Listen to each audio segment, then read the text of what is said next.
Judaïsme dans la cité, bonjour Chaim Nissenbaum. Bonjour. Et merci de nous rejoindre.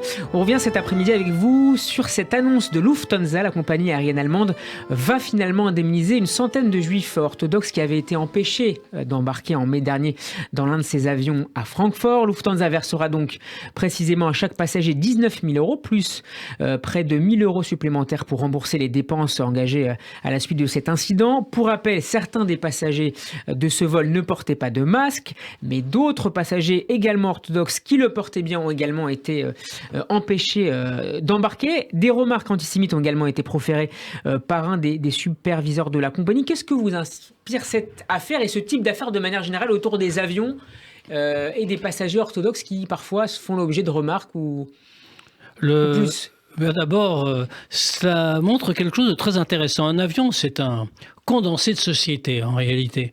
On rencontre des gens qu'on n'a vraiment pas l'habitude de voir. Alors, bien entendu, je le dis de l'autre point de vue, c'est-à-dire du point de vue du juif qui voit des gens qu'il n'a pas forcément l'habitude de croiser dans la rue. Et qu'il n'a pas le choix de croiser en l'occurrence. Exactement, et avec qui il n'a même pas l'habitude d'échanger quelques mots. Voilà tout à coup qu'il peut même leur parler. C'est vrai pour chacun des passagers qui voit à côté de lui ou embarqué. Alors je n'aime pas beaucoup le mot juif orthodoxe, puisque ce n'est pas vraiment un mot de la tradition juive, celui-là. Juif observant ? Mais disons un juif visible. Eh bien, un juif reconnaissable en tant que tel. Alors, il est reconnaissable pas parce qu'il a choisi de l'être. On sait très bien que le vêtement d'un juif pratiquant n'est pas un vêtement identitaire. C'est un vêtement qui est on va dire, une contrainte technique religieuse. Pour la plus grande partie, et puis aussi l'expression comme tout vêtement d'une coutume sociale.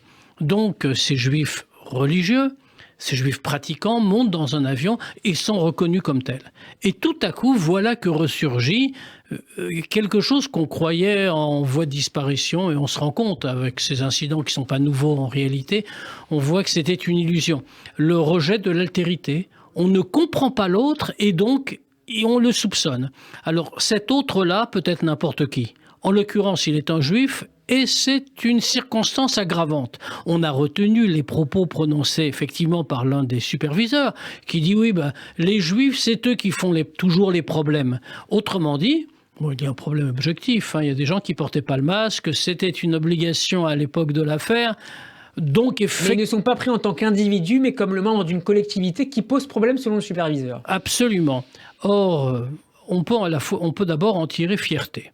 Oui, effectivement, nous sommes des gens qui posons problème, nous posons les bonnes questions, nous sommes interrogatifs alors que d'autres... Bien qu'il faille porter le masque, enfin en tout cas à l'époque, de manière obligatoire. Oui, alors, bien sûr, sur la question du masque, ceux qui n'en portaient pas, il faut dire clairement, avaient tort. En plus, il y avait une règle qui était bien connue, qui était publique, qu'il fallait s'y soumettre, ou alors choisir de ne pas prendre l'avion. Mais sur les choses de manière générale, oui, effectivement, un juif pose toujours problème parce qu'il soulève les questions. Or, aujourd'hui, sous le déluge d'informations à laquelle nous sommes contraints, eh bien, nous perdons l'habitude de poser les bonnes questions. On ne nous laisse plus les poser.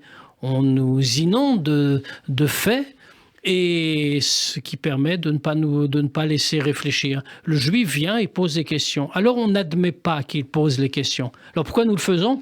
C'est même pas parce que nous sommes plus doués que les autres. Simplement parce que ça fait 3500 ans que nous réfléchissons et que nous posons des questions et que nous essayons d'y apporter des réponses. Alors effectivement, on pose ces questions. Alors effectivement, les juifs sont des gens à problème, ou qui posent des problèmes. D'ailleurs, je crois que l'expression du superviseur était qu'il pose des problèmes. Effectivement, nous les posons.